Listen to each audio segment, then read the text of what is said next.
सिख पंथ के महान विद्वान साढ़े सारिਆਂ ਦੇ सत्कारयोग ਗਿਆਨੀ ਕੁਲਵੰਤ ਸਿੰਘ जी BA वैनकूवर निवासी उन्हां दी लिखी हुई रचना तुसां ने सरवण कीती, जिन्हां दी बहुत वड्डी देन है सिख जगत नूं। तुहाडे कोल रहिंदे ने, कदी उन्हां नूं सद के जरूर सरवण करन दा यतन करो। जिन्हां ने कीता वो जाणदे ने उन्हां दे कोल की खजाना है। मैनूं याद है बीड़ साहब की स्टेज उत्ते झबाल बीड़ बाबा बुढ़ा साहब, उत्थे एक स्टेज सैकटरी सन, मास्टर जी सन। मास्टर जी कह के उन्होंने बुलाया जाता सी, ना तो बहुते नहीं सन जानते। ज्ञानी जी ने कैनेडा आ गए, उन्हें स्टेज उत्ते खलो के गल आखी कि जिहड़ा मैनूं कुलवंत सिंह BA वांग सिख राज किवें गया सुनावेगा। ये गल अज तो कोई 25 साल पहलां दी है। उन्होंने आख्या मैं परसनल तौर पर तुहानूं 20,000 रुपया एक्स्ट्रा देवांगा। इन्नी खोज उन्होंने की, उन्होंने लिखी हुई रचना तुसां ने सरवण की है। मैं भी अपनी तुश बुद्धि अनुसार इतिहास के पत्रे तुहाडे चरनां च रख सकां। आज ही पासों असीस चाहुंदा हां, फतेह दी असीस बख्शिश करोगी। सरबत संग प्यार चाहो ते गज के जाओ जी। वाहिगुरू जी का खालसा, वाहिगुरू जी की फतेह। ये दास्तान जो आपां बयानात करते हैं जां सुनते हैं, जिन्होंने इसनूं पढ़न का यतन किया, 2-3 किताबां हैं जो शीतल साहब जी ने लिखियां ने। बहुत वड्डा खजाना उन्होंने 2-3 किताबां विच बंद करने का यतन किया है। दुखीए मां पुत ज्ञानी त्रिलोक सिंह जी तूफान की लिखी हुई, महाराणी जिंद कौरां, शीतल साहब की लिखी हुई सिख राज किवें गया, बाबा प्रेम सिंह जी होती मरदान होना की लिखी हुई सिख राज के सरीए। कदी इन्हां नूं पढ़न का यतन करो। इंसान समझदा कि साडे परिवार की कहानी है। हर उस परिवार की कहानी है जिहड़ा अपने परिवार के वास्ते सारी जिंदगी दाद उत्ते ला दिंदा है। कई बार मर्द परिवारां चों चले जाते हैं, परिवार खेरू खेरू हो जाता है। कई बार कोई ऐसा अकाल पुरख की कृपा दे नाल बच्चा घर विच जन्म लैंदा है, कोई धी भैन विआही बाहरों आ जाती है जिहड़ी रिजक पैरां दे नाल लैके आ जाती है। ਇਹਦਾ मतलब यह नहीं कि ਉਹਦੇ ਕੋਲ कोई जादू है कि फलानी धी भैन विआही आई है, उन्हें रिजक पैरां दे नाल लैंदा है। ਉਹਦੀ सोच इन्नी बुलंद सी, ਉਹਦੀ आत्मा इन्नी बुलंद सी कि उन्हें अपनी सोच दे नाल परिवार नूं बुलंदियां दे उत्ते खड़िया। फर्क ये होई है, होर कोई जादू की छड़ी नहीं। जिहड़ा बर्बाद करदा वो अपनी सोच नाल बर्बाद करदा है, जिहड़ा आबाद करदा अपनी सोच और अकल नाल आबाद करदा है। शेरे पंजाब महाराजा रणजीत सिंह जी चले गए, डोगरियां की चाल नूं कोई समझ ही ना सके। महाराणी चंद कौरां ने कदी सतगुरु साहब श्री गुरु ग्रंथ साहब जी महाराज जी की हजूरी विच परिक्रमा कीतियां होणगियां। 4 लावां दा पाठ सरवण करदे होए 4 परिक्रमा कीतियां होणगियां। अपने पति दे वफादार होने प्रति मन विच प्रतिज्ञा की होवेगी सतगुरु साहब श्री गुरु ग्रंथ साहब जी महाराज जी के चरणों में। होया कि अपने पति को गिरफ्तार कराने वास्ते तुसां ने कल सरवण किया, उन्होंने आप अंदरों दरवाजा खोलिया। डोगरा पार्टी अंदर जा ही नहीं सी सकती।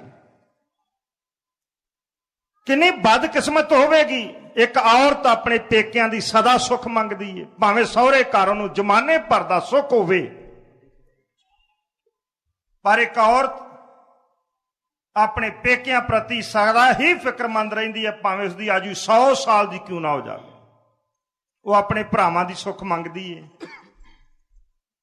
अपने भतीआं दी सुख मंगदी है, अपने बुजुर्गां दी सुख मंगदी है, सदा ही सुख मंगदी है। कदी तुसी इतिहास नूं पढ़ो, मात गंगा गुरु अर्जन देव जी महाराज विआहण वास्ते गए, जो बरात वेखी पिंड वाले ने सोचा, कहन लगे कि इहो जिहे बराती इहो जिहा नींगर टुकना सी, सानू बाहरी चमक दमक चाहिदी है, अंदरली अवस्था साडी जिस तरह की मर्जी बन जाए। उन्हें आख्या जुगती दे नाल मोड़ दे उसनूं। ਫੁਲਾਹ ਦਾ ਮੁੱਢ ਸੀ ਵੱਡਾ ਸਾਰਾ, ਉਸ ਨੂੰ ਘੜ ਕੇ ਕਿਲਾ ਬਣਾ ਦਿੱਤਾ ਤੇ ਕਹਿੰਦੇ ਸਾਡੇ 'ਚ ਰਵਾਇਤ ਹੈ, ਜਿਹੜਾ ਨੀਂਗਰ ਇਸ ਪਿੰਡ ਵਿੱਚ ਵਿਆਹਣ ਵਾਸਤੇ ਆਉਂਦਾ ਘੋੜੇ ਦੇ ਉੱਤੇ ਚੜ੍ਹ ਕੇ ਨੇਜੇ ਦੇ ਨਾਲ ਕਿਲਾ ਫੁੰਡੇਗਾ ਤੇ ਅਸੀਂ ਆਪਣੀ ਧੀ ਉਹਦੇ ਨਾਲ ਤੋਰਦੇ ਹਾਂ, ਵਰਨਾ ਨਹੀਂ ਤੋਰਦੇ। ਸ਼ਹਿਨਸ਼ਾਹ ਆਲਮ ਗੁਰੂ ਅਰਜਨ ਦੇਵ ਜੀ ਮਹਾਰਾਜ ਨੇ ਆਖਿਆ ਇਹ ਗੱਲ ਤੇ ਉਦਣ ਕਰਨੀ ਸੀ ਜਿੱਦਣ ਮੰਗਣੀ ਕੀਤੀ ਹੈ। ਅੱਜ ਤੁਹਾਨੂੰ ਇਹ ਪ੍ਰਸਤਾਵ ਨਹੀਂ ਸੀ ਰੱਖਣਾ ਚਾਹੀਦਾ, ਹੁਣ ਅਸੀਂ ਵਿਆਹਣ ਵਾਸਤੇ ਆ ਗਏ, ਤੁਸੀਂ ਸਾਡੇ ਨਾਲ ਮਖੌਲ ਕਰਦੇ ਹੋ। ਇਹ ਗੱਲਾਂ ਸ਼ੋਭਦੀਆਂ ਨਹੀਂ। ਕਹਿਣ ਲੱਗੇ ਜੀ ਸਾਡੀ ਰਵਾਇਤ ਹੈ। ਜਦੋਂ ਨਿਹੰਗ ਸਿੰਘ ਅੱਜ ਵੀ ਕਿਲਾ ਫੁੰਡਦੇ ਨੇ, ਰਵਾਇਤ ਉਦੋਂ ਦੀ ਚਲੀ ਆ ਰਹੀ। ਦੀਨ ਦੁਨੀ ਦੇ ਵਾਲੀ ਘੋੜੇ ਦੇ ਉੱਤੇ ਹੋਏ ਸਵਾਰ, ਬਹੁਤਾ ਘੋੜਾ ਭਜਾ ਕੇ ਲਿਆਉਣ ਦੀ ਵੀ ਲੋੜ ਨਹੀਂ ਸੀ। ਜਦੋਂ ਨੇਜਾ ਆਣ ਕੇ ਉਸ ਮੁੱਢ ਦੇ ਨਾਲ ਲਾਇਆ, ਸਰਵ ਸ਼ਕਤੀਮਾਨ ਸਤਿਗੁਰੂ ਸਾਹਿਬ ਸ੍ਰੀ ਗੁਰੂ ਅਰਜਨ ਦੇਵ ਜੀ ਮਹਾਰਾਜ ਉਹ ਨੇਜੇ ਨੂੰ ਲਈ ਜਾ ਰਹੇ ਨੇ, ਮਗਰ ਮਗਰ ਵੱਡਾ ਮੁੱਢ ਤੁਰਿਆ ਜਾ ਰਿਹਾ ਹੈ। ਉੱਤੋਂ ਤੇ ਕਿੱਲਾ ਸੀ, ਥੱਲੇ ਤੇ ਮੁੱਢ ਹੀ ਸੀ ਨਾ। ਉਹਨਾਂ ਕਿਹਾ ਨਾ ਮੁੱਢ ਪੁੱਟਿਆ ਜਾਣਾ, ਨਾ ਗੱਲ ਬਣਨੀ। ਬਚਨ ਕਰ ਦਿੱਤਾ ਮਾਹੋ ਮਾੜੀ ਕਰਤਾਰ ਵਿੱਚ ਵਸਦੇ ਝੂਠੇ, ਸਿਰਾਂ ਇਹਨਾਂ ਦੇ ਟੋਪੀਆਂ ਹੱਥ ਫੜ ਲਏ ਠੂਠੇ। ਸਹੇਲੀਆਂ ਨੇ ਜਾ ਕੇ ਦੱਸਿਆ, ਕਹਿਣ ਲੱਗੇ ਨਹੀਂ ਗੰਗਾ, ਜਿਹੜਾ ਤੈਨੂੰ ਵਿਆਹਣ ਵਾਸਤੇ ਆਇਆ ਨਿਰਾ ਹੀ ਰੱਬ ਨਹੀਂ। ਆਹ ਕੌਤਕ ਵੇਖਿਆ ਤੇ ਗੰਗਾ ਨੇ ਆਖਿਆ ਕੋਈ ਜ਼ੁਬਾਨੋਂ ਬਚਨ ਤਾਂ ਨਹੀਂ ਕੀਤਾ, ਜ਼ੁਬਾਨੇ ਪਾਕ ਵਿੱਚੋਂ ਕੋਈ ਉਚਾਰਿਆ ਤਾਂ ਨਹੀਂ। ਕਹਿਣ ਲੱਗੀ ਨਹੀਂ ਕੁਝ ਵੀ ਨਹੀਂ, ਬਸ ਇਹਨਾਂ ਕਾਖਿਆ ਮਾਹੋ ਮਾੜੀ ਕਰਤਾਰ ਵਿੱਚ ਵਸਦੇ ਝੂਠੇ, ਸਿਰਾਂ ਇਹਨਾਂ ਦੇ ਟੋਪੀਆਂ ਹੱਥ ਫੜ ਲਏ ਠੂਠੇ। ਅਜੇ ਆਨੰਦ ਕਾਰਜ ਨਹੀਂ ਸੀ ਹੋਇਆ ਜਾਂ ਮਾਤ ਗੰਗਾ ਜਾ ਕੇ ਗੁਰੂ ਅਰਜਨ ਦੇਵ ਜੀ ਮਹਾਰਾਜ ਦੇ ਮੁਬਾਰਕ ਕਦਮਾਂ ਦੇ ਉੱਤੇ ਸਿਰ ਰੱਖ ਕੇ ਧਾਈ ਮਾਰ ਕੇ ਰੋ ਪਈ। ਪਾਤਸ਼ਾਹ ਕਿਰਪਾ ਕਰ ਦਿਓ, ਮੈਂ ਤੁਹਾਡੇ ਚਰਨਾਂ ਦੀ ਦਾਸੀ ਭਿੱਖਿਆ ਮੰਗਦੀ ਹਾਂ, ਮੇਰੇ ਪੇਕਿਆਂ ਦਾ ਪਿੰਡ ਨਾ ਉਜਾੜਿਓ। ਇੱਥੇ ਮੇਰਾ ਬਚਪਨ ਬੀਤਿਆ, ਤੁਸੀਂ ਮੇਰੇ ਪੇਕਿਆਂ ਦਾ ਪਿੰਡ ਉਜੜਨ ਵਾਸਤੇ ਬਚਨ ਕਰ ਦਿੱਤਾ। ਪਾਤਸ਼ਾਹ ਇਹ ਨਾ ਉਜਾੜਿਓ, ਇੱਥੇ ਬੜਿਆ ਸੁਖ ਮਾਨੇ ਹਨ ਮੈਂ। ਤੇ ਹਜ਼ੂਰ ਪ੍ਰਸੰਨ ਹੋ ਕੇ ਕਹਿਣ ਲੱਗੇ ਗੰਗਾ ਤੇਰੀ ਕਿੱਡੀ ਵੱਡੀ ਕਮਾਈ ਹੈ, ਤੂੰ ਕਿੰਨਾ ਹੌਸਲਾ ਕੀਤਾ ਹੈ। ਬਚਨ ਹੋ ਗਿਆ ਤੇ ਬਿਰਥਾ ਨਹੀਂ ਜਾਣਾ, ਪਿੰਡ ਉਜੜੇਗਾ ਜ਼ਰੂਰ ਪਰ ਨਵੀਂ ਥਾਂ ਦੇ ਉੱਤੇ ਆਬਾਦ ਹੋਵੇਗਾ। ਇਸ ਪਿੰਡ ਦੇ ਵਿੱਚ ਵੱਡੇ ਵੱਡੇ ਆਫੀਸਰ ਹੋਣਗੇ, ਵੱਡੇ ਵੱਡੇ ਅਹਿਲਕਾਰ ਹੋਣਗੇ। ਗੰਗਾ ਤੂੰ ਸਭ ਕੁਝ ਹੀ ਰੱਖ ਲਿਆ, ਤੇਰੇ ਹਿਰਦੇ ਚੋਂ ਪੇਕਿਆਂ ਦਾ ਮੋਹ ਦੂਰ ਨਹੀਂ ਹੋਇਆ, ਭਾਵੇਂ ਤੂੰ ਹੁਣ ਸਹੁਰੇ ਘਰ ਚਲੇ ਜਾਣਾ। ਮੈਂ ਕਹਿਣਾ ਇਹ ਚਾਹੁੰਦਾ ਹਾਂ, ਔਰਤ ਸਦਾ ਹੀ ਪੇਕਿਆਂ ਦੀ ਸੁੱਖ ਮੰਗਦੀ ਏ। ਕਿੰਨਾ ਅੱਖਾਂ ਦੇ ਨਾਲ ਵੇਖਿਆ ਹੋਵੇਗਾ ਮਹਾਰਾਣੀ ਚੰਦ ਕੌਰਾਂ ਨੇ ਆਪਣੇ ਭਰਾ ਦੇ ਟੁਕੜੇ ਹੁੰਦਿਆਂ ਡਕਰੇ ਕਰ ਦਿੱਤੇ ਜ਼ਾਲਮਾਂ ਨੇ, ਪਤੀ ਫੜ ਕੇ ਜੇਲ੍ਹ 'ਚ ਪਾ ਦਿੱਤਾ। ਪੁੱਤ ਬਾਦਸ਼ਾਹ ਬਣ ਗਿਆ। ਮਹਾਰਾਣੀ ਚੰਦ ਕੌਰਾਂ ਨੇ ਆਖਿਆ ਕੋਈ ਗੱਲ ਨਹੀਂ, ਪਤੀ ਦਾ ਕਦੀ ਚੇਤਾ ਵੀ ਨਹੀਂ ਕੀਤਾ, ਇਹਨੇ ਸੁੱਖ ਆ ਗਏ, ਪੁੱਤ ਬਾਦਸ਼ਾਹ ਬਣ ਗਿਆ, ਕੀ ਲੋੜ ਹੈ ਜਾ ਕੇ ਪਤੀ ਨੂੰ ਪੁੱਛਣ ਦੀ, ਜਿਉਂਦੇ ਹੋ ਕਿ ਮਰ ਗਏ ਹੋ, ਹੈਗੇ ਜੇ ਕਿ ਨਹੀਂ ਹੈਗੇ। ਮਹਾਰਾਣੀ ਚੰਦ ਕੌਰਾਂ ਪੁੱਤਰ ਮੋਹ ਦੇ ਵਿੱਚ ਫਸ ਗਈ। ਨੌ ਨਿਹਾਲ ਨੇ ਕਦੀ ਕਦੀ ਪੁੱਛਣਾ ਕੀ ਹਾਲ ਹੈ ਪਿਤਾ ਜੀ ਦਾ, ਧਿਆਨ ਸਿੰਘ ਡੋਗਰੇ ਨੇ ਬਹਾਨੇ ਲਾ ਦੇਣੇ। ਹੁਣ ਜਦੋਂ ਖੁਦ ਕਾਰੋਬਾਰ ਨੌ ਨਿਹਾਲ ਨੇ ਵੇਖਿਆ ਤੇ ਡੋਗਰਿਆਂ ਦੇ ਖੜਯੰਤਰ ਨੂੰ ਸਮਝੇ, ਵਜ਼ੀਰ ਦੀ ਤਾਕਤ ਘਟਾਉਣ ਦੇ ਵਾਸਤੇ ਉਹਨਾਂ ਨੇ ਇੱਕ ਕੌਂਸਲ ਬਣਾਈ। ਇਹਦੇ ਚ 5 ਤੋਂ 8 ਮੈਂਬਰ ਤੱਕ ਸ਼ਾਮਲ ਕੀਤੇ ਗਏ, ਜਿਨ੍ਹਾਂ ਚ ਸੰਧਾ ਵਾਲੀਏ, ਅੰਗਰੇਜ਼ ਆਫੀਸਰ, ਜਮਾਦਾਰ ਖੁਸ਼ਹਾਲ ਸਿੰਘ ਵਰਗੇ, ਵਿਦੇਸ਼ ਮੰਤਰੀ ਫਕੀਰ ਅਜ਼ੀਜ਼ੁਦੀਨ ਤੇ ਖੁਦ ਬੇਈਮਾਨ ਧਿਆਨ ਸਿੰਘ ਡੋਗਰਾ। ਹੁਣ ਕੱਲੇ ਦੇ ਹੱਥ ਚ ਪਾਵਰ ਨਹੀਂ ਸੀ, ਇਹਨਾਂ ਸਾਰਿਆਂ ਦੇ ਚ ਸੀ। ਕਪਤਾਨ ਵੇਡ ਜਿਹੜਾ ਸਿੱਖ ਦਰਬਾਰ ਚ ਪੋਲੀਟੀਕਲ ਏਜੰਟ ਸੀ, ਜਿਹਨੂੰ ਅਸੀਂ ਰਾਜਦੂਤ ਕਹਿ ਦਿੰਦੇ, ਇਹਦੀ ਬਦਲੀ ਹੋ ਗਈ। ਬਦਲੀ ਹੋਣ ਤੋਂ ਪਹਿਲਾਂ ਇਸ ਨੇ ਇੱਕ ਰੌਲਾ ਪਾਇਆ ਕਿ ਅੰਗਰੇਜ਼ਾਂ ਨੇ ਜਿਹੜਾ ਅਫਗਾਨਿਸਤਾਨ ਦਾ ਗਵਰਨਰ ਨਿਯੁਕਤ ਕੀਤਾ ਹੈ ਸ਼ਾਹ ਸੁਜਾ, ਨੌ ਨਿਹਾਲ ਨੇ ਉਸ ਦੀ ਮਦਦ ਕੀਤੀ ਹੈ, ਉਹਦੇ ਖਿਲਾਫ ਪਠਾਣਾ ਦੀ ਮਦਦ ਕੀਤੀ ਹੈ, ਭੜਕਾ ਰਹੇ ਤਾਂ ਕਿ ਸ਼ਾਹ ਸੁਜਾ ਨੂੰ ਗੱਦੀਆਂ ਲਾ ਕੇ ਗੱਦੀ ਕਿਸੇ ਹੋਰ ਨੂੰ ਦਿੱਤੀ ਜਾਵੇ। ਇਹ ਉਸਨੇ ਜ਼ੁਬਾਨੀ ਕਲਾਮੀ ਗੱਲਾਂ ਆਖੀਆਂ। 1 ਅਪ੍ਰੈਲ ਸਨ 1840 ਨੂੰ ਵੇਟ ਬਦਲ ਗਏ ਤੇ ਉਸ ਵੇਲੇ ਲਿਟਲਰ ਉਹ ਜਿਹੜਾ ਸੀ ਇਹ ਲਾਹੌਰ ਦਰਬਾਰ ਵਿੱਚ ਆਇਆ। ਕਲਾਰਕ, ਮਾਫ ਕਰਨਾ, ਮਿਸਟਰ ਕਲਾਰਕ ਲਾਹੌਰ ਦਰਬਾਰ ਵਿੱਚ ਆਇਆ। ਮਿਸਟਰ ਕਲਾਰਕ ਨੇ ਜ਼ਾਲੀ ਚਿੱਠੀਆਂ ਬਣਾਈਆਂ, ਜਿਸ ਤਰ੍ਹਾਂ ਮਹਾਰਾਜਾ ਖੜਕ ਸਿੰਘ ਦੇ ਖਿਲਾਫ ਬਣਾਈਆਂ ਗਈਆਂ ਸਨ। ਹੂ ਬਹੂ ਆਬਾਰ ਤੋਦਾਂ ਦੀਆਂ ਮੋਹਰਾਂ ਇਹ ਬੇਈਮਾਨ ਧਿਆਨ ਸਿੰਘ ਡੋਗਰੇ ਨਾਲ ਰਲ ਕੇ ਬਣਾਈਆਂ ਗਈਆਂ ਕਿ ਸੱਚਮੁੱਚ ਨੌ ਨਿਹਾਲ ਅਫਗਾਨਿਸਤਾਨ ਦੀ ਧਰਤੀ ਦੇ ਉੱਤੇ ਸ਼ਾਹ ਸ਼ੁਜਾ ਦੇ ਖਿਲਾਫ ਪਠਾਨਾਂ ਦੀ ਮਦਦ ਕਰ ਰਹੇ। ਪਰ ਐਡਾ ਸੂਰਮਾ ਸੀ, ਐਡੀ ਦੂਰ ਦੀ ਸੋਚ ਰੱਖਣ ਵਾਲਾ ਸੀ, ਇਹਨੇ ਸਾਰਾ ਕੁਝ ਹੀ ਗਲਤ ਸਾਬਤ ਕਰਕੇ ਰੱਖ ਦਿੱਤਾ। ਮਿਸਟਰ ਕਲਾਰਕ ਦੀਆਂ ਧਰੀਆਂ ਧਰਾਈਆਂ ਰਹਿ ਗਈਆਂ। ਨੌ ਨਿਹਾਲ ਨੇ ਸੋਚਿਆ ਇਸ ਕੰਮ ਨੂੰ ਸਦਾ ਵਾਸਤੇ ਖਤਮ ਕਰਨ ਵਾਸਤੇ ਡੋਗਰਿਆਂ ਨੂੰ ਨਕੇਲ ਪਾਉਣੀ ਚਾਹੀਦੀ। ਰਾਜਾ ਗੁਲਾਬ ਸਿੰਘ ਜੰਮੂ ਕਸ਼ਮੀਰ ਦਾ ਨਾਮ ਤਰੀਕ ਬਾਦਸ਼ਾਹ ਬਣ ਕੇ ਬੈਠਾ ਸੀ, ਨਾ ਉਸਨੇ ਕਦੇ ਟੈਕਸ ਅਦਾ ਕੀਤਾ ਸੀ। ਕਰਨਲ ਅਲੈਗਜ਼ੈਂਡਰ ਗਾਰਡਨਰ ਇਹ ਡੋਗਰਿਆਂ ਦਾ ਪ੍ਰਿਯ ਮਿੱਤਰ ਸੀ। ਜਨਰਲ ਵੈਂਤੂਰਾ ਜਿਹੜਾ ਸਿੱਖ ਰਾਜ ਦੇ ਤੋਪਖਾਨੇ ਦਾ ਤੋਪਚੀ ਸੀ, ਇਹ ਡੋਗਰਿਆਂ ਦਾ ਕੱਟੜ ਵਿਰੋਧੀ ਸੀ।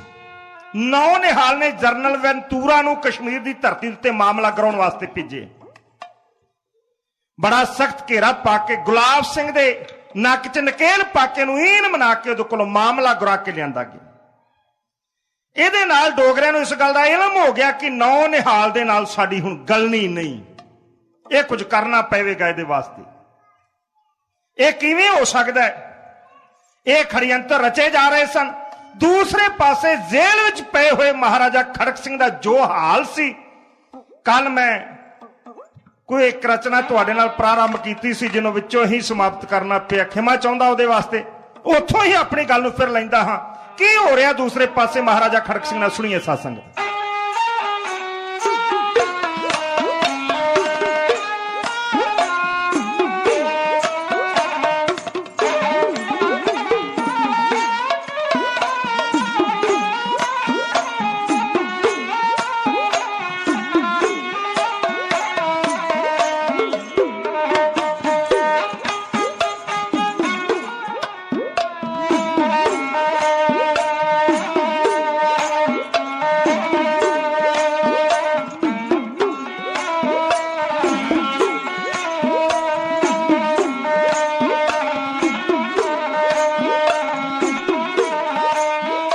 ਧਿਆਨ ਸਿੰਘ ਦਾ ਹੁਕਮ ਜੋ ਹੋਇਆ, ਧਿਆਨ ਸਿੰਘ ਦਾ ਹੁਕਮ ਜੋ ਹੋਇਆ, ਜੇਲ੍ਹ ਦੇ ਖਾਨ ਸਾਮਿਆ ਉਸੇ ਤਰ੍ਹਾਂ ਹੀ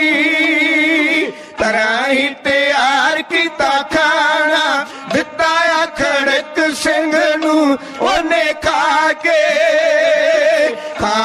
ਤੇ ਸ਼ੁਕਰ ਮਨਾਇਆ, ਦਿਲ 'ਚ ਵਿਚਾਰ ਕਰਦਾ ਰਹਿ ਗਿਆ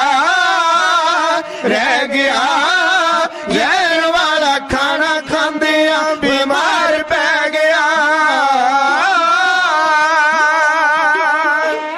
1 ਸਾਲ ਔਰ 28 ਦਿਨ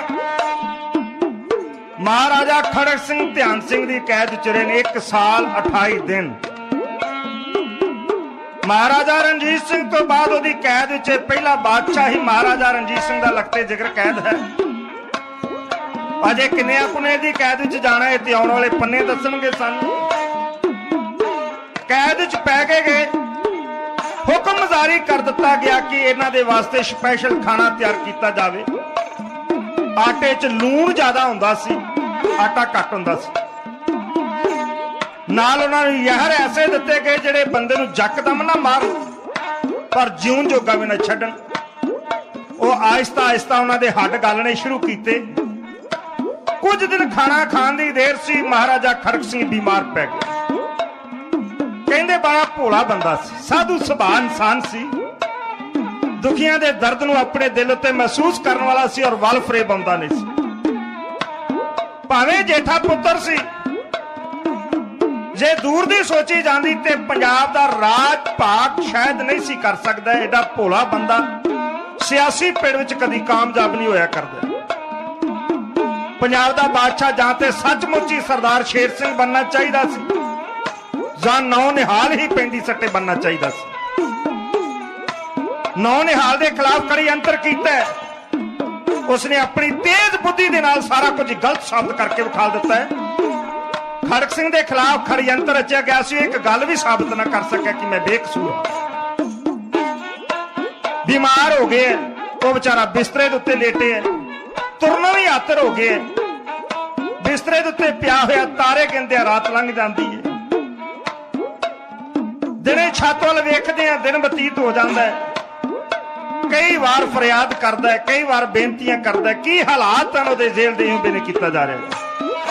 ਕਈ ਵਾਰ ਫਰਿਆਦ ਗੁਜ਼ਾਰੀ, ਕਈ ਵਾਰ ਫਰਿਆਦ ਗੁਜ਼ਾਰੀ, ਮੰਨੀ ਨਾ ਧਿਆਨ ਸਿੰਘ ਨੇ ਜਦੋਂ ਹੋ ਗਿਆ ਅਖੀਰੀ ਵੇਲਾ, ਮੇਲ ਦਿੱਤਾ ਨੌ ਨਿਹਾਲ ਨੂੰ ਕੀਤੇ ਆਖਰੀ ਦੀਦਾਰੇ ਪੁੱਤ ਦੇ, ਦੱਸਣ ਨੂੰ ਖਿਆਲ ਆਪਣੇ ਰਹਿ ਗਿਆ ਰਾਜ ਭਾਗ ਮਾਣ ਬੱਚਿਆ ਮੁਖੋਂ ਕਹਿ ਗਿਆ। ਮਹਾਰਾਜਾ ਖੜਕ ਸਿੰਘ ਜੀ ਇਕੱਲੇ ਹੀ ਪਏ ਹੋਏ ਹਨ ਇਸ ਕੈਦ ਵਿੱਚ। ਮੰਜੀ ਦੀਆਂ ਹੀਆਂ ਨੂੰ ਫੜ ਕੇ ਕਦੀ ਉੱਠਦੇ ਨੇ। ਧਿਆਨ ਸਿੰਘ ਕਦੀ ਕਦਾਈ ਜੇਲ੍ਹ ਵਿੱਚ ਦੌਰਾ ਕਰਦਾ ਹੈ। ਮਹਾਰਾਜਾ ਖੜਕ ਸਿੰਘ ਨੇਤਰਾਂ 'ਚ ਜਲ ਭਰ ਕੇ ਕਹਿੰਦੇ ਨੇ, ਧਿਆਨ ਸਿੰਘ ਜੀ ਮੈਂ ਤੁਹਾਡਾ ਕੀ ਵਿਗਾੜਿਆ, ਮੇਰੇ ਨਾਲ ਇਹ ਕਿਉਂ? ਮੈਂ ਕੁਝ ਨਹੀਂ ਚਾਹੁੰਦਾ। ਤੁਸੀਂ ਵਜ਼ੀਰ ਜੇ ਨੌ ਨਿਹਾਲ ਬਾਦਸ਼ਾਹ ਵਧੋ ਫੁੱਲੋ, ਪਰ ਮੈਂ ਆਪਣੇ ਇਕਲੌਤੇ ਪੁੱਤਰ ਨੂੰ ਮਿਲਣਾ ਚਾਹੁੰਦਾ, ਵੇਖਣਾ ਚਾਹੁੰਦਾ। ਬੜਾ ਦੇਰ ਹੋਏ ਵੇਖ ਨਹੀਂ ਸਕੇ। ਧਿਆਨ ਸਿੰਘ ਨੇ ਆਖਣਾ ਉਹ ਤੇ ਤੁਹਾਡੀ ਸ਼ਕਲ ਵੇਖਣਾ ਪਸੰਦ ਨਹੀਂ ਕਰਦਾ। ਧਿਆਨ ਸਿੰਘ ਨੇ ਚਲੇ ਜਾਣਾ। ਮਹਾਰਾਜਾ ਖੜਕ ਸਿੰਘ ਨੇ ਫਰਿਆਦ ਕਰਨੀ ਕਿਹਦੇ ਅੱਗੇ? ਅਕਾਲ ਪੁਰਖ ਅੱਗੇ, ਵਾਹਿਗੁਰੂ ਅੱਗੇ, ਕਦੀ ਆਪਣੇ ਪੁੱਤ ਅੱਗੇ। ਕਈ ਵਾਰ ਮੂੰਹੋਂ ਇਹ ਫਰਿਆਦ ਨਿਕਲੇ, ਨੌ ਨਿਹਾਲ ਮੇਰੇ, ਨੌ ਨਿਹਾਲ ਮੇਰੇ, ਜਿਹੜੀ ਬਣੀ ਸਿਰ ਤੇ ਮੈਂ ਤਾਂ ਝੱਲ ਲਈਏ, ਬੱਚਾ ਵਧੇ ਤੇ ਵਧਨ ਇਕਬਾਲ ਤੇ। ਮਿਲਦਾ ਇੱਕ ਵਾਰੀ ਨੌ ਨਿਹਾਲ ਸਿੰਘਾ, ਕਾਰੇ ਦੱਸ ਜਾਂਦਾ ਤੇਰੇ ਸਾਥੀਆਂ ਦੇ, ਜੋ ਜੋ ਬੀਤ ਰਹੀ ਮੇਰੇ ਨਾਲ ਸਿੰਘਾ। ਕਿਤੇ ਨੌ ਨਿਹਾਲ ਆਵੇ ਤੈਨੂੰ ਮੈਂ ਦੱਸਾਂ ਮੇਰੇ ਨਾਲ ਕੀ ਹੋ ਰਿਹਾ ਹੈ। ਆਖਰ ਅੰਤਮ ਸਮਾਂ ਨੇੜੇ ਆ ਗਿਆ। ਜਦੋਂ ਧਿਆਨ ਸਿੰਘ ਨੇ ਭਾਂਪ ਲਿਆ ਕਿ ਹੁਣ ਮਹਾਰਾਜਾ ਖੜਕ ਸਿੰਘ ਆਪਣੇ ਪੁੱਤਰ ਨੂੰ ਮੇਰੇ ਖਿਲਾਫ ਕੋਈ ਸ਼ਿਕਾਇਤ ਨਹੀਂ ਲਗਾ ਸਕਦਾ, ਸੁਨੇਹਾ ਦੇ ਦਿੱਤਾ ਮਾਂ ਪੁੱਤਾਂ ਨੂੰ ਜਾ ਕੇ, ਮੈਂ ਬੜਾ ਇਲਾਜ ਕਰਾਇਆ ਹੈ, ਮਹਾਰਾਜਾ ਖੜਕ ਸਿੰਘ ਦੀ ਹਾਲਤ ਦਿਨੋਂ ਦਿਨ ਬੱਤਰ ਹੋ ਜਾ ਰਹੀ ਹੈ, ਤੁਸੀਂ ਆਣ ਕੇ ਉਹਨਾਂ ਨੂੰ ਮਿਲਣੋ, ਤੁਹਾਨੂੰ ਮਿਲਣਾ ਚਾਹੁੰਦੇ। ਪੰਜਾਬੀਆਂ ਦਾ ਤੀਸਰਾ ਬਾਦਸ਼ਾਹ ਨੌ ਨਿਹਾਲ ਚੜ੍ਹਦੀ ਜਵਾਨੀ, ਮੁੱਛ ਫੁੱਟ ਗੱਭਰੂ, ਆਪਣੇ ਬਾਪ ਦੇ ਸਾਹਮਣੇ ਖਲੋਤਾ ਹੋਇਆ, ਜਿਹੜਾ ਲੱਕੜ ਦੀ ਇੱਕ ਹੀਂ ਦੀ ਤਰ੍ਹਾਂ ਜਾਪਿਆ, ਹੱਡੀਆਂ ਦੀ ਮੁੱਠ। ਮਹਾਰਾਜਾ ਖੜਕ ਸਿੰਘ ਨੇ ਸਾਰੇ ਦੇ ਨਾਲ ਕੋਲ ਸੱਦਿਆ। ਨੌ ਨਿਹਾਲ ਕੋਲ ਗਿਆ, ਉਹਦੀ ਕੰਧ ਦੇ ਉੱਤੇ ਥਾਪੀ ਦੇ ਕੇ ਆਖਰੀ ਵਾਰ ਮਹਾਰਾਜਾ ਖੜਕ ਸਿੰਘ ਦੇ ਮੂੰਹ ਦੇ ਵਿੱਚ ਫਰਿਆਦ ਨਿਕਲੀ, ਨੌ ਨਿਹਾਲ ਮੇਰੇ, ਨੌ ਨਿਹਾਲ ਮੇਰੇ, ਜਿਹੜੀ ਬਣੀ ਸਿਰ ਤੇ ਮੈਂ ਤਾਂ ਚੱਲ ਰਹੀ ਹੈ, ਬੱਚਾ ਵਧੇ ਤੇ ਵਧਨ ਇਕਬਾਲ ਤੇਰੇ, ਪੁੱਤਰਾ ਤੂੰ ਜਵਾਨੀਆਂ ਮਾਣੇ, ਤੇਰਾ ਰਾਜ ਭਾਗ ਵਧੇ, ਤੂੰ ਸਦਾ ਚੜ੍ਹਦੀ ਕਲਾ ਚ ਰਹੇ। ਇਹਨੇ ਚਿਰ ਨੂੰ ਮਹਾਰਾਣੀ ਚੰਦ ਕੌਰਾਂ ਵੀ ਸਾਹਮਣੇ ਜਾ ਕੇ ਖਲੋਤੀ ਸੀ। ਮਹਾਰਾਜਾ ਖੜਕ ਸਿੰਘ ਨੇ ਹਸਰਤ ਭਰੀਆਂ ਨਿਗਾਹਾਂ ਦੇ ਨਾਲ ਆਪਣੀ ਧਰਮ ਪਤਨੀ ਨੂੰ ਤੱਕਿਆ। 1 ਸਾਲ ਔਰ ਅੱਜ 28 ਦਿਨ ਹੋ ਚੁੱਕੇ ਨੇ। 1 ਸਾਲ 28 ਦਿਨ ਚ 28 ਮਿੰਟ ਵੀ ਮਹਾਰਾਣੀ ਚੰਦ ਕੌਰਾਂ ਨੇ ਆਪਣੇ ਪਤੀ ਵਾਸਤੇ ਨਾ ਕੱਢੇ, ਨਾ ਉਹਨਾਂ ਦਾ ਪਤਾ ਲਿਆ। ਆਪਣੀ ਪਤਨੀ ਵੱਲ ਵੇਖ ਕੇ ਮਹਾਰਾਜਾ ਖੜਕ ਸਿੰਘ ਨੇ ਆਪਣੀਆਂ ਅੱਖਾਂ ਠਾਂ ਕਰ ਲਈਆਂ, ਨਾ ਮੁੜ ਕੇ ਵੇਖ ਸਕੇ, ਨਾ ਅਕਾਲ ਪੁਰਖ ਵਾਹਿਗੁਰੂ ਨੇ ਵੇਖਣ ਦੀ ਇਜਾਜ਼ਤ ਦਿੱਤੀ। ਉਹਨਾਂ ਦੇ 5 ਭੂਤਕ ਸਰੀਰ ਦੇ ਵਿੱਚੋਂ ਪੌਰ ਉਡਾਰ ਮਾਰ ਚੁੱਕਿਆ ਹੈ, ਮਿੱਟੀ ਦੀ ਮੁੱਠ ਪਿੱਛੇ ਬਾਕੀ ਰਹਿ ਗਈ ਹੈ। ਦਿਨ ਹੈ 5 ਨਵੰਬਰ ਵੀਰਵਾਰ ਸਨ 1840, ਜਦੋਂ ਮਹਾਰਾਜਾ ਖੜਕ ਸਿੰਘ ਜੀ ਅਕਾਲ ਚਲਾਣਾ ਕਰ ਗਏ। ਮਹਾਰਾਣੀ ਚੰਦ ਕੌਰਾਂ ਦੀਆਂ ਚੀਕਾਂ ਨਿਕਲ ਗਈਆਂ, ਧਾਈ ਮਾਰ ਕੇ ਕੀ ਕਰ ਰਹੀ ਸੁਣੋ ਸਾਥੀਓ। ਸੀਸ ਰੱਖਿਆ ਪਤੀ ਦੇ ਚਰਨੀ, ਸੀਸ ਰੱਖਿਆ ਪਤੀ ਦੇ ਚਰਨੀ, ਮਹਾਰਾਣੀ ਚੰਦ ਕੌਰ ਨੇ ਪੁੱਬਾ ਮਾਰ ਕੇ ਜ਼ਾਰੋ ਜ਼ਾਰ ਰੋਈ, ਪਤੀ ਦਾ ਵਿਛੋੜਾ ਪੈ ਗਿਆ, ਨਹੀਂ ਸੀ ਜਾਣਦੀ ਸਮੇਂ ਦੇ ਤਾਰੇ, ਆਪਣੇ ਗਦਾਰ ਹੋਣਗੇ ਗੋਲ ਲੈ ਕੇ ਪੁੱਤਰ ਨੂੰ ਕਹਿੰਦੀ, ਰਹਿਣਾ ਹੁਸ਼ਿਆਰ ਬਣ ਕੇ, ਜਾਨਣਾ ਸਭ ਦੇ ਦਿਲਾਂ 'ਚ ਆ ਗਿਆ, ਰਾਜ ਮੰਨਣਾ ਸਿਆਣੇ ਕਹਿੰਦੇ ਨੇ ਬੰਦੇ ਦਾ ਪਤਾ ਲੱਗਦਾ ਜਾਂ ਮਰ ਜਾਵੇ ਜਾਂ ਚਲਿਆ ਜਾਵੇ, ਫਿਰ ਪਤਾ ਲੱਗਦਾ ਉਹ ਕੀ ਚੀਜ਼ ਸੀ। ਜਿਉਂਦੇ ਜੀ ਜਿਹਦੀ ਅਸੀਂ ਕਦਰ ਨਹੀਂ ਕਰਦੇ, ਜਦੋਂ ਆਪਣੇ ਕੋਲ ਆ ਅਸੀਂ ਉਹਦਾ ਸਤਿਕਾਰ ਨਹੀਂ ਕਦੀ ਕੀਤਾ, ਮਾਣ ਨਹੀਂ ਕੀਤਾ।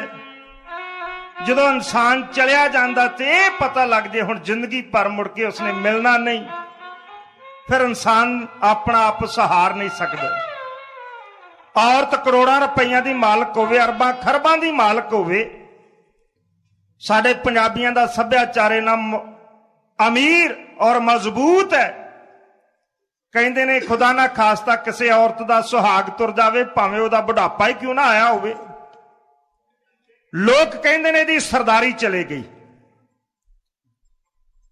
ਇਹਦਾ ਸਿਰ ਦਾ ਸਾਈਂ ਚਲਾ ਗਿਆ, ਇਹ ਸਿਰੋਂ ਨੰਗੀ ਹੋ ਗਈ ਹੈ। ਕਈ ਤਰ੍ਹਾਂ ਦੇ ਸ਼ਬਦ ਬੋਲੇ ਜਾਂਦੇ ਨੇ ਤੇ ਸੱਚਮੁੱਚ ਹੀ ਔਰਤ ਦੀ ਸਰਦਾਰੀ ਉਹਦੇ ਪਤੀ ਨਾਲ ਹੀ ਹੋਇਆ ਕਰਦੀ ਹੈ। ਠੀਕ ਹੈ, ਔਲਾਦ ਆਪਣੀ ਜਗ੍ਹਾ ਹੈ, ਪਰ ਜੋ ਉਹਦੇ ਵਾਸਤੇ ਉਹਦਾ ਪਤੀ ਹੈ, ਦੁਨੀਆ 'ਚ ਕੋਈ ਹੋਰ ਤਾਕਤ ਉਸਦਾ ਸਥਾਨ ਨਹੀਂ ਲੈ ਸਕਦੀ, ਨਾ ਇਸ ਨੂੰ ਕੋਈ ਸੁੱਖ ਦੇ ਸਕਦਾ ਹੈ। ਮਹਾਰਾਣੀ ਚੰਦ ਕੌਰਾਂ ਨੇ ਜੀਂਦੇ ਜੀ ਤੇ ਆਪਣੇ ਪਤੀ ਦੀ ਪਰਵਾਹ ਨਾ ਕੀਤੀ, ਹੁਣ ਉਹ ਚਲੇ ਗਏ ਹਨ, ਹੁਣ ਚੀਕਾਂ ਮਾਰ ਰਹੀ ਹੈ। ਹੁਣ ਨਾ ਮਹਾਰਾਜਾ ਖੜਕ ਸਿੰਘ ਨੇ ਦੁਬਾਰਾ ਆਉਣਾ, ਹੁਣ ਚਰਨਾਂ ਦੇ ਉੱਤੇ ਸਿਰ ਰੱਖ ਕੇ ਰੋਣਾ ਕੋਈ ਮਾਇਨੇ ਨਹੀਂ ਰੱਖਦਾ। ਉਹਨੇ ਬੇਈਮਾਨ ਧਿਆਨ ਸਿੰਘ ਡੋਗਰੇ ਵੱਲ ਵੇਖਿਆ, ਪੁੱਤ ਨੂੰ ਕਲਾਵੇ 'ਚ ਲੈ ਕੇ ਕਹਿਣ ਲੱਗੀ, ਪੁੱਤਰਾ ਆ ਤੇਰੇ ਮਿੱਤਰਾਂ ਨੇ ਕੀਤਾ ਹੀ, ਅਸੀਂ ਕਰ ਕੁਝ ਨਹੀਂ ਸਕੇ ਕਿਉਂਕਿ ਸਾਡੇ ਤੇ ਹੱਥ ਵੱਡੇ ਹੋਏ ਸਨ, ਲਿਖ ਕੇ ਦਿੱਤਾ ਹੋਇਆ ਸੀ ਇਹ ਕੁਝ ਕਰ ਦਿੱਤਾ ਜਾਵੇ। ਮੇਰੇ ਬੱਚਿਆਂ ਤੋਂ ਹੁਸ਼ਿਆਰ ਹੋ ਕੇ ਰਹੀ। ਜਵਾਨੀ ਦਾ ਜੋਸ਼ ਉਬਾਲਾ ਖਾ ਗਿਆ, ਨੌ ਨਿਹਾਲ ਉਹੀ ਗਲਤੀ ਕਰ ਗਿਆ ਜਿਹੜੀ ਕਦੀ ਉਸਦੇ ਮਾਮੇ ਨੇ ਕੀਤੀ ਸੀ। ਭਾਵਕ ਹੋ ਕੇ ਆਪਣੇ ਪਿਤਾ ਦੀ ਲਾਸ਼ ਦੇ ਕੋਲ ਖਲੋਤਿਆਂ ਹੋਇਆਂ ਨੌ ਨਿਹਾਲ ਨੇ ਆਖਿਆ, ਕਹਿਣ ਲੱਗਾ, ਧਿਆਨ ਸਿਆ ਹੁਣ ਤੈਨੂੰ ਮੈਂ ਸੱਜਾਂਗਾ। ਇਹਨਾਂ ਬਚਨ ਕਹਿਣ ਦੀ ਦੇਰ ਸੀ, ਧਿਆਨ ਸਿੰਘ ਨੇ ਆਖਿਆ, ਬੱਲੇ ਓ ਸ਼ੇਰਾ, ਤੇਰੇ ਵੀ ਖੰਭ ਨਿਕਲ ਆਏ ਨੇ। ਇਹੋ ਹੀ ਗੱਲ ਕਦੀ ਤੇਰੇ ਮਾਮੇ ਨੇ ਮੈਨੂੰ ਆਖੀ ਹੋਵੇਗੀ ਤੇ ਤੇਰਾ ਉਹਦਾ ਹਸ਼ਰ ਹੋਇਆ। ਲੱਗਦਾ ਬਹੁਤੇ ਦਿਨ ਰਾਜ ਭਾਗ ਕਰਨਾ ਤੈਨੂੰ ਵੀ ਚੰਗਾ ਨਹੀਂ ਲੱਗਦਾ। ਸੰਸਕਾਰ ਦਾ ਪ੍ਰਬੰਧ ਕੀਤਾ ਗਿਆ। ਜਿਹੜੀ ਹੁਣ ਮੈਂ ਇੱਥੇ ਗੱਲ ਕਹਿ ਰਿਹਾ ਕੋਈ ਲਿਖਾਰੀ ਨਹੀਂ ਕਹਿ ਰਿਹਾ, ਇਹ ਡੋਗਰਿਆਂ ਦਾ ਪ੍ਰਿਯ ਮਿੱਤਰ ਕਪਤਾਨ ਗਾਰਡਨਰ ਆਪਣੀ ਪੁਸਤਕ ਦੇ ਵਿੱਚ ਲਿਖਦਾ ਹੈ। ਉਹ ਲਿਖਦਾ ਕਿ ਮੇਰੇ ਧਿਆਨ ਸਿੰਘ ਦੇ ਨਾਲ ਬੜੇ ਗੂੜੇ ਸਬੰਧ ਸਨ ਔਰ ਜੋ ਗੱਲ ਕਰਦੇ ਸਨ ਉਹ ਹਰ ਇੱਕ ਗੱਲ ਦਾ ਮੈਨੂੰ ਪਤਾ ਹੁੰਦਾ ਸੀ। ਸੰਸਕਾਰ ਦੀ ਤਿਆਰੀ ਕੀਤੀ ਗਈ। ਉਹਨੇ ਮੈਨੂੰ ਇਹ ਗੱਲ ਆਖੀ ਕਿ ਜਦੋਂ ਮਹਾਰਾਜਾ ਖੜਕ ਸਿੰਘ ਦਾ ਸੰਸਕਾਰ ਕੀਤਾ ਜਾਵੇਗਾ ਤੁਸੀਂ 40 ਸਿਪਾਹੀ ਬਿਨਾਂ ਵਰਦੀ ਤੋਂ ਸ਼ਸਤਰਾਂ ਵਾਲੇ ਲੈ ਕੇ ਆਉਣੇ ਹਨ। ਇਹ ਕਿਉਂ ਆਖਿਆ ਗਿਆ? ਕਹਿਣ ਲੱਗਾ, ਮੇਰੇ ਵਾਸਤੇ ਬੁਝਾਰਤ ਹੀ ਬਣੀ ਰਹੀ ਕਿ ਕਿਉਂ ਚਾਹੀਦੇ ਹਨ 40 ਆਦਮੀ। ਹੋ ਸਕਦਾ ਕਿ ਉਹ ਸ਼ਸਤਰਾਂ ਦੇ ਨਾਲ ਨੌ ਨਿਹਾਲ ਦੇ ਉੱਤੇ ਹਮਲਾ ਕਰਾਉਣਾ ਚਾਹੁੰਦੇ ਹੋਣ। ਦੂਸਰੇ ਪਾਸੇ ਨੇ ਕਰਨਲ ਵਿਜੇ ਸਿੰਘ ਦੇ ਨਾਲ ਡੋਗਰੇ ਦੇ ਨਾਲ ਇੱਕ ਖੜਯੰਤਰ ਰਚਿਆ ਕਿ ਜਦੋਂ ਸੰਸਕਾਰ ਕਰਕੇ ਨੌ ਨਿਹਾਲ ਪੰਜਾਬੀਆਂ ਦੇ ਬਾਦਸ਼ਾਹ ਨੇ ਲਾਹੌਰ ਦਰਬਾਰ ਵਿੱਚ ਆਉਣਾ ਹੈ, ਜਿਸ ਬਦਾਮੀ ਬਾਗ ਦੇ ਰਾਹੀਂ ਉਹਨਾਂ ਨੇ ਅੰਦਰ ਹੋਣਾ ਹੈ, ਉਹਦੇ ਉੱਤੇ ਛੱਜਾ ਹੈ ਜਿਹਦੇ ਤੇ ਤੁਸਾਂ ਨੇ ਕਈ ਵਾਰ ਜਿਨ੍ਹਾਂ ਨੇ ਉਸ ਕਿਲੇ ਦੇ ਦਰਸ਼ਨ ਕੀਤੇ ਨੇ ਜਾਣਦੇ ਨੇ। ਉਹਦਾ ਅੱਜ ਕੱਲ ਨਾ ਖੂਨੀ ਦਰਵਾਜ਼ਾ ਪਿਆ ਹੋਇਆ, ਦਰਵਾਜ਼ਾ ਬੰਦ ਕੀਤਾ ਹੋਇਆ, ਉਸਨੂੰ ਜਿੰਦਾ ਮਾਰਿਆ ਹੋਇਆ, ਉਸ ਤੋਂ ਬਾਅਦ ਨਹੀਂ ਖੋਲਿਆ। ਕਰਨਲ ਵਿਜੇ ਸਿੰਘ ਨੂੰ ਆਖਿਆ ਗਿਆ ਕਿ ਤੁਸੀਂ ਇਹਦਾ ਦਾੜਾ ਪੁੱਟ ਕੇ ਇਹਦੇ ਚ ਬਰੂਦ ਨੱਪ ਦਿਓ। ਪਿਤਾ ਦਾ ਸੰਸਕਾਰ ਕਰਕੇ ਨੌ ਨਿਹਾਲ ਇੱਧਰ ਨੂੰ ਆਵੇਗਾ, ਤੁਸਾਂ ਨੇ ਬੱਤੀ ਨੂੰ ਅੱਗ ਲਾਉਣੀ ਹੈ। ਇਹ ਛੱਜਾ ਡਿੱਗੇਗਾ, ਨੌ ਨਿਹਾਲ ਮਰ ਜਾਵੇਗਾ, ਸਾਡੇ ਸਿਰ ਦੇ ਉੱਤੇ ਇਲਜ਼ਾਮ ਵੀ ਕੋਈ ਨਹੀਂ ਆਵੇਗਾ। ਆਖਰ ਉਸੇ ਦਿਨ 5 ਨਵੰਬਰ ਵਾਲੇ ਦਿਨ ਮਹਾਰਾਜਾ ਖੜਕ ਸਿੰਘ ਦੀ ਅੰਤਮ ਯਾਤਰਾ ਪ੍ਰਾਰੰਭ ਕੀਤੀ ਗਈ। ਬਾਪ ਦੇ ਲਾਗੇ ਪੁੱਤ ਦੀ ਮੜੀ ਤਿਆਰ ਕੀਤੀ ਗਈ। 5 ਨਵੰਬਰ 1940 ਦਾ ਦਿਨ ਹੈ। ਸ਼ੇਰੇ ਪੰਜਾਬ ਮਹਾਰਾਜਾ ਰਣਜੀਤ ਸਿੰਘ ਦੇ ਲਾਗੇ ਹੀ ਉਹਦੇ ਜੇਠੇ ਪੁੱਤਰ ਦੀ ਮੜੀ ਲੱਟ ਕਰਕੇ ਬਰ ਰਹੀ ਹੈ। 38 ਸਾਲ ਦਾ ਪੰਜਾਬੀਆਂ ਦੇ ਬਾਦਸ਼ਾਹ, ਜਿਹਨੇ 38 ਸਾਲ ਤੇ ਕੁਝ ਦਿਨ ਹੀ ਆਪਣੀ ਜ਼ਿੰਦਗੀ ਦਾ ਆਨੰਦ ਮਾਣਿਆ ਸੀ, ਉਹ ਮੜੀ ਵਿੱਚ ਪਿਆ ਹੋਇਆ ਤੇ ਲਪਟਾਂ ਉੱਠ ਰਹੀਆਂ ਹਨ। ਨੌ ਨਿਹਾਲ ਨੇ ਆਪਣੇ ਪਿਤਾ ਦੀ ਚਿਖਾ ਨੂੰ ਨਜ਼ਰੇ ਆਤਿਸ਼ ਕੀਤਾ। ਚੁਕੰਨਾ ਨਾ ਹੋ ਚੁੱਕਾ ਸੀ ਕਿ ਉਹ ਕਿਸੇ ਤਰ੍ਹਾਂ ਦਾ ਕੋਈ ਰਿਸਕ ਨਹੀਂ ਸੀ ਲੈਣਾ ਚਾਹੁੰਦਾ। ਉਹਨੇ ਵੇਖਿਆ ਧਿਆਨ ਸਿੰਘ ਦੀਆਂ ਚਾਲਾਂ ਨੂੰ। ਆਪਣੇ ਲਾਗੇ ਖਲੋਤੇ ਹੋਏ ਸਰਦਾਰ ਗੁਲਾਬ ਸਿੰਘ ਦੇ ਪੁੱਤਰ ਮੀਆਂ ਉਦਮ ਸਿੰਘ ਦੀ ਉਸਨੇ ਬਾਂਹ ਫੜ ਕੇ ਕਿਲੇ ਵੱਲ ਨੂੰ ਤੁਰਨ ਦਾ ਯਤਨ ਕੀਤਾ। इंसान की अकल जवाब दे जाती है। सधारण बंदा कोई मर जाए तो ਉਹਦੇ परिवार वालियां दे नाल पिंड वाले इलाके वाले आंढ गवांढ 10-12 दिन तक ਉਹਨੂੰ ਸੁੰਝਾ नहीं छड्डदे, ਉਹਦੇ लागे ਰਹਿੰਦੇ ने 5-7 बंदे। कई सरदार सन उत्थे, उन्होंने अपने नाल लै सकदा सी, पर नहीं, ये सब कुछ होया। समा आया होया सी, काल बहुत बलवान है। होया कि मियां उधम सिंह नूं नाल लै लिया, अपने पिता का संस्कार करके जो कुछ हो रहा है वार दे अखर हैं ढाडी सिंह तुहाडे नाल साझे कर रहे हैं। इहो बिना किया जा रहा। सुनो सत्संग।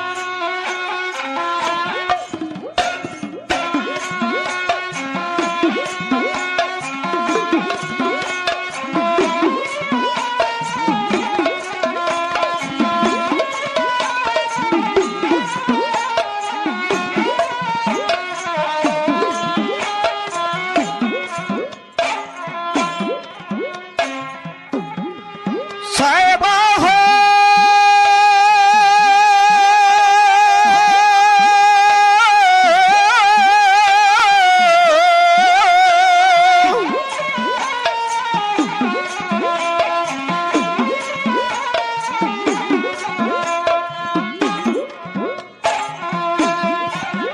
लमू लागे प्यारे महाराज नू रोंदा कवर किले वाल ताया।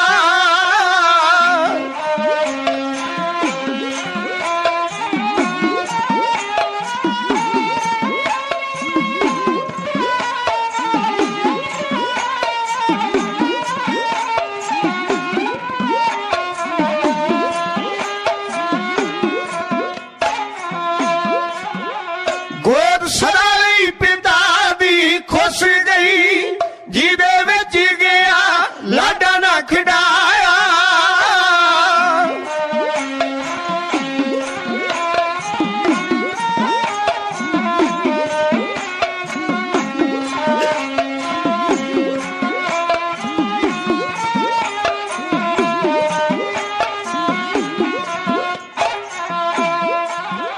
ऊधम सिंह दे मोढे नाल लग के तां मारदा पिछे परती आया।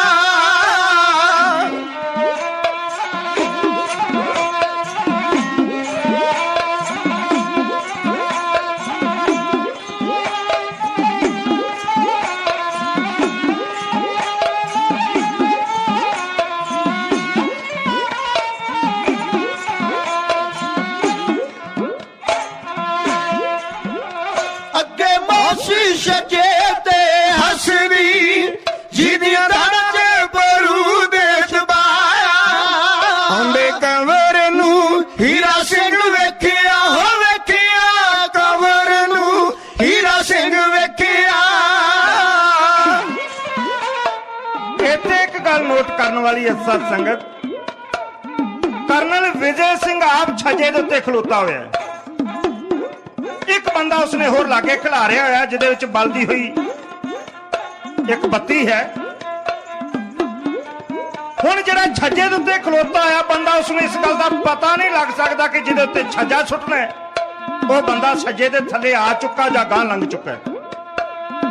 ਉਹਦੇ वास्ते जरूरी है कोई तीसरा बंदा उन्होंने इशारा करे कि बंदा छज्जे दे थल्ले आ चुका है। यह ड्यूटी ध्यान सिंह ने अपने पुत्र सरदार हीरा सिंह की लगाई कि जो नौ निहाल छज्जे दे थल्ले चलिया जाएगा, तुसा रुमाल हिलाउणा उच्चा करके रुमाल, ये रुमाल का इशारा तक के विजय सिंह अगे खलोते सिपाही नूं इशारा करेगा। वो बलदी हुई बत्ती बरूद नूं लावेगा, बरूद फटेगा, छज्जा नौ निहाल दे उत्ते आण के डिग पवेगा। ਇਹ ਜਦੋਂ ਤੁਰਿਆ ਆ ਰਿਹਾ ਨੌ ਨਿਹਾਲ ਨੂੰ ਛੱਕ ਪੈ ਗਿਆ, ਚਾਹੀਦਾ ਤੇ ਅਸੀਂ ਨਾਲ ਹੋਰ ਸਰਦਾਰ ਲੈ ਜਾਂਦੇ, ਪਰ ਨੌ ਨਿਹਾਲ ਨੇ ਦੂਰ ਦੀ ਸੋਚ ਕੇ ਇਸ ਕਰਕੇ ਕਿ ਮੈਂ ਡੋਗਰਿਆਂ ਦਾ ਹੀ ਨਾਲ ਬੰਦਾ ਲੈਂਦਾ ਹਾਂ, ਮੀਆਂ ਉਦਮ ਸਿੰਘ ਨੂੰ ਬਾਹੋਂ ਫੜ ਲਿਆ। ਮੀਆਂ ਉਦਮ ਸਿੰਘ ਨੂੰ ਪਤਾ ਸੀ ਜੋ ਕੁਝ ਹੋਣਾ, ਉਹ ਬਾਹ ਛਡਾਉਂਦਾ, ਨੌ ਨਿਹਾਲ ਛੱਡਦਾ ਨਹੀਂ, ਤੁਰੇ ਜਾ ਰਹੇ ਨੇ। ਹੀਰਾ ਸਿੰਘ ਨੇ ਜਦੋਂ ਮੀਆਂ ਉਦਮ ਸਿੰਘ ਨੂੰ ਨਾਲ ਵੇਖਿਆ, ਦੂਰ ਖਲੋਤੇ ਧਿਆਨ ਸਿੰਘ ਨੂੰ ਇਸ਼ਾਰਾ ਕੀਤਾ, ਹੁਣ ਕੀ ਕਰਨਾ ਹੈ। उधम सिंह नाल आ रहे, नजरां दी भाषा दे नाल ध्यान सिंह ने आख्या, हीरा सिंह एक उधम ਸਿੰਘ ਕੀ 20 उधम ਸਿੰਘ ਵੀ ਸਾਨੂੰ ਨੌ ਨਿਹਾਲ ਨੂੰ ਮਾਰਨ ਵਾਸਤੇ ਮਾਰਨੇ ਪੈਣ ਤੇ ਅਸੀਂ ਤਿਆਰ ਹਾਂ। ਉਹਨੇ ਕਿਹਾ ਕੰਮ ਕਰਦੇ ਹੋ। ਅੱਜ ਭਤੀਜਾ ਮਰਦਾ ਤੇ 20 ਵਾਰੀ ਮਰ ਜਾਵੇ, ਨੌ ਨਿਹਾਲ ਨਹੀਂ ਬਚਣਾ ਚਾਹੀਦਾ। ਹੁਣ ਨੌ ਨਿਹਾਲ ਤੇ ਉਧਮ ਸਿੰਘ ਜਾ ਰਹੇ ਨੇ। ਹੀਰਾ ਸਿੰਘ ਨੇ ਵੇਖ ਲਿਆ ਤੇ ਕੀ ਕਰ ਰਿਹਾ, ਸੁਣੋ ਸਾਧ ਸੰਗਤ।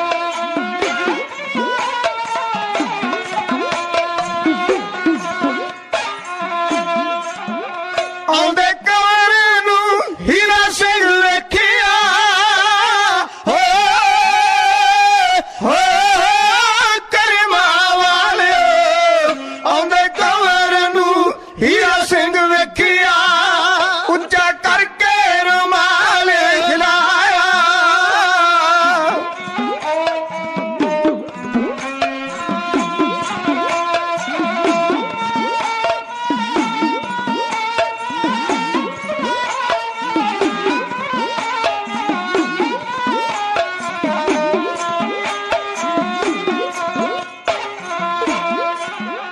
ਵਿਜੇ ਸਿੰਘ ਨੇ ਇਸ਼ਾਰਾ ਤੱਕ ਕੇ ਤੋੜਾ ਭਖਦਾ ਬਰੂਦ ਨੂੰ ਲਾਇਆ।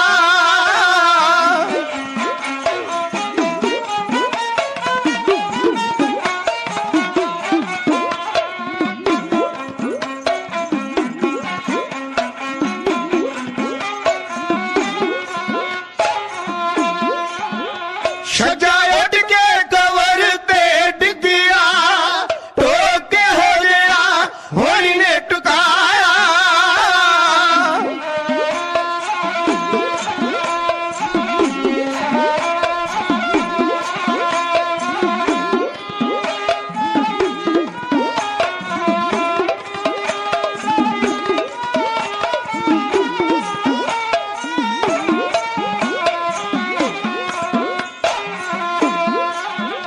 ਡਾਢ ਮਾਰ ਕੇ ਕਵਰ ਅੱਖਾਂ ਮਿੱਟੀਆਂ, ਉਸ ਡਿੱਗਦੇ ਨੇ ਹੋਸ਼ ਭੁਲਾਇਆ।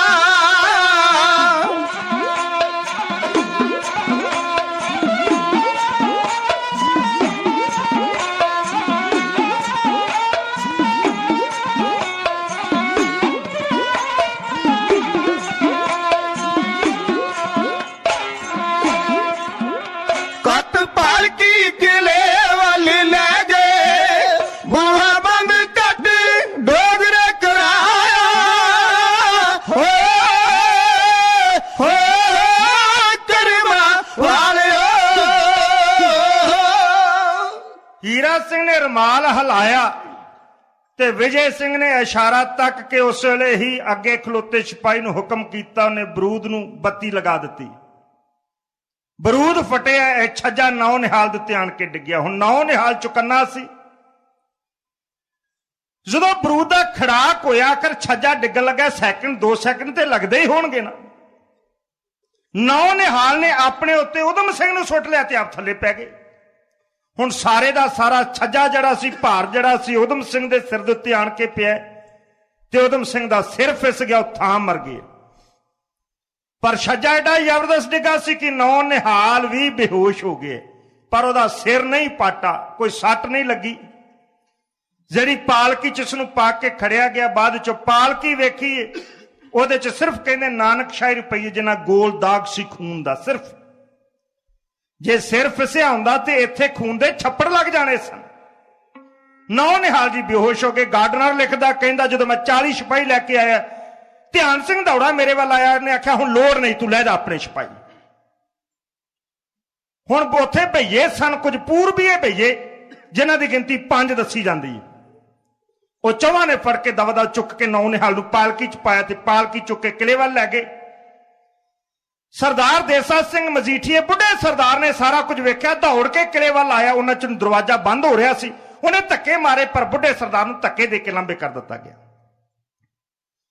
ਛੱਜਾ ਡਿੱਗਿਆ, ਕਿਸਮਤ ਪੰਜਾਬ ਦੀ ਤੇ ਫੱਟੜ ਮਹਾਰਾਜਾ ਨੌ ਨਿਹਾਲ ਹੋਇਆ। ਬੇੜੇ ਡੁੱਬੇ ਧਿਆਨ ਸਿੰਘ ਡੋਗਰੇ ਦੀ ਲਾਗੂ ਜਾਨ ਦਾ ਦੁਸ਼ਮਣ ਚੰਡਾਲ ਹੋਇਆ।